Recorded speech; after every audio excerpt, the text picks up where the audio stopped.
So I came across this article here that I was reading, and I wanted to share with you. Right, you guys know I read stuff, I get into stuff, I do research. So I came into this article from Al Jazeera. It was written by a Nigerian journalist.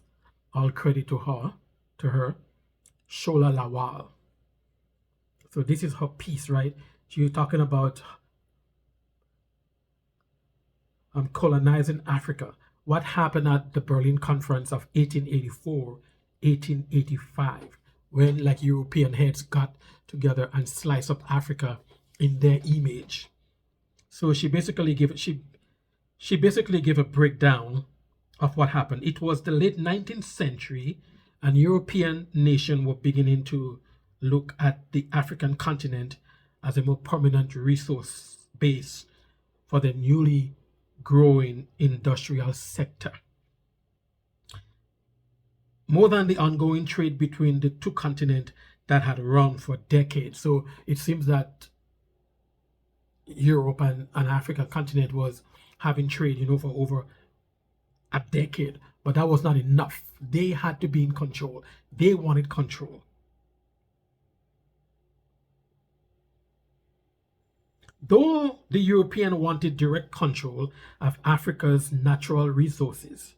In addition, these countries aimed to develop and civilize Africa.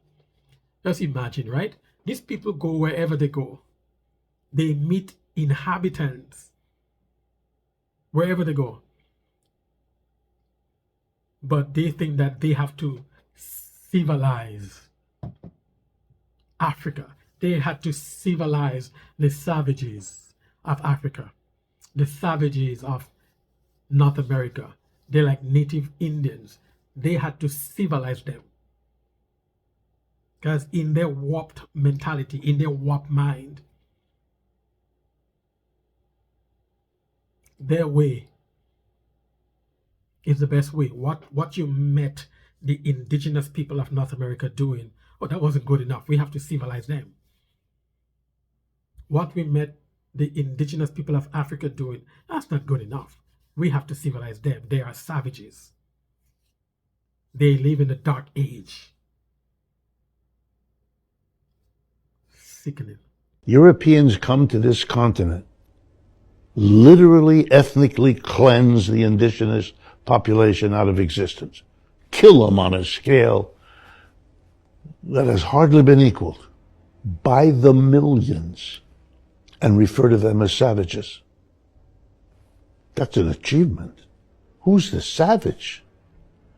If you go, the first time I encountered this was in a little town in Massachusetts called Deerfield, or Old Deerfield. It's a reconstruction of what that little town looked like in colonial America. And so the houses are redone to look like they did then. Very nice job. It's a tourist thing. You go there and you look at that. And in front of each house is a plaque that explains something about this house. It was inhabited by the Yipsy Doodle family or whatever it was. And then description. On the 18th of October of 1702, the savages attacked. I remember the first time I saw this, the savages. You come in here, destroy everything these people have, and they are the savages. That's an interesting move. It is. I hadn't thought of that before. Think about it. Yeah, so the level of arrogance is astounding. But this is what they always done. And this is why they are not our friends. This is why they can never be our friends. Thus began the mad scramble for Africa, as it would later be called. Great Britain, Portugal, France, Germany, and King Leopold II of Belgium. Every time I hear that name, King Leopold, that man was a savage. Sorry, that man needed to be civilized. For what this man did in the Congo, for what this man did on the continent of Africa, there should be no monument nowhere on this earth to celebrate this man.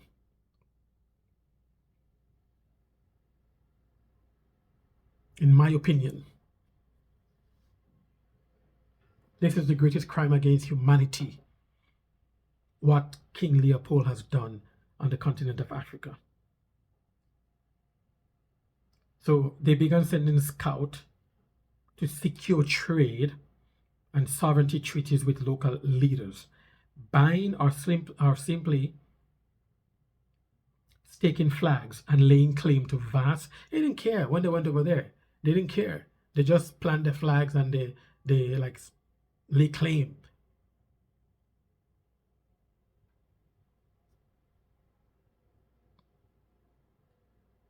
Laying claim to vast expanse of territory, crisscrossing the continent rich with resources and palm oil and rubber. Leopold wanted rubber. Rubber from Africa built Belgium. Palm oil was used in other European countries like in England, whatever. They needed the palm oil to use as lubricant in the machines. So palm oil at one time, palm oil had worth its price in gold. Without palm oil, the machines could not run efficiently. And in that era, guys, it was the industrial era. Countries were building, countries were manufacturing, countries were producing. So palm oil was important to them. Squabbles soon erupt in Europe over who owned what. Because if you go in and you plant flag, some other like country flag may have been there, you may uproot that flag and plant your flag, and they started to squabble. The French, for example, clashed with the British. The French and the British have been clashing ever since in existence over several West African territories. And again, with like King Leopold over Central African region. To avoid an all-out conflict between the rival European nation, all stakeholders agreed to a meeting in Berlin, Germany in 1884-1885 to set out common terms and manage the colonialization process. No African nation will represent. Of course not. Why would they be? You don't need us. You just need what we have. So we were irrelevant. You couldn't see us. We were invisible. You are invisible. You can just go in and you can plant your flag. You can lay claim. You can take whatever you want to take. You had no respect.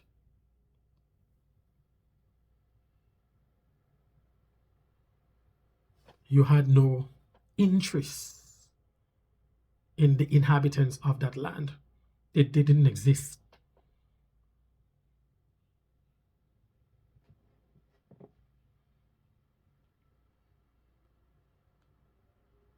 This is what these people have been doing to us for so many years. In November 1884, German Chancellor Otto von Bismarck took up the task of calling for and hosting the conference in Berlin at the Reich Chancellery, his official residence on 77 William Street. For months leading up to that, French official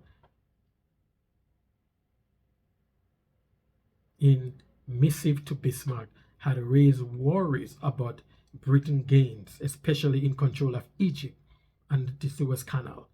The Suez Canal, if you guys know, it's a very important like waterway. The Suez Canal like transport route. Germany too was worried about conflict areas with the British, such as Cameroon.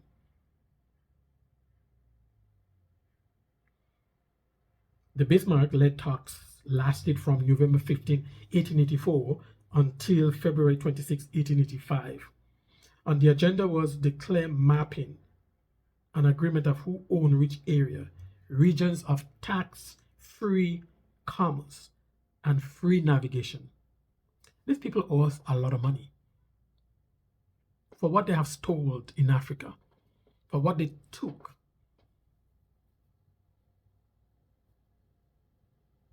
Without compensation. They owe us a lot of money, but because we don't come together, because we don't have strength. There is the African Union. What power, what strength does the African Union have?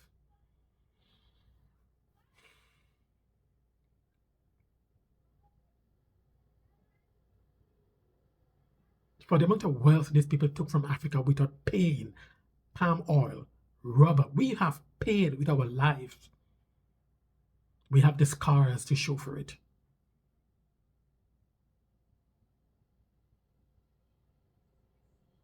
And they have not been held accountable.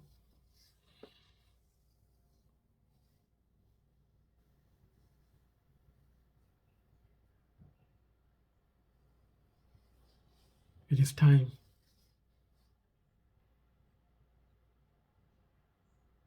I'm just here, guys, and I'm thinking, you know, I'm just lost in my thought because I'm thinking, for what these people took away from us without compensation, just think about it. We've been sustaining them. We have made them rich economically. We have made them superpowers. They have not compensated. They have not paid a damn thing. They have not paid market value, even when they were paying. They still made sure that Africa could not benefit from what they were paying.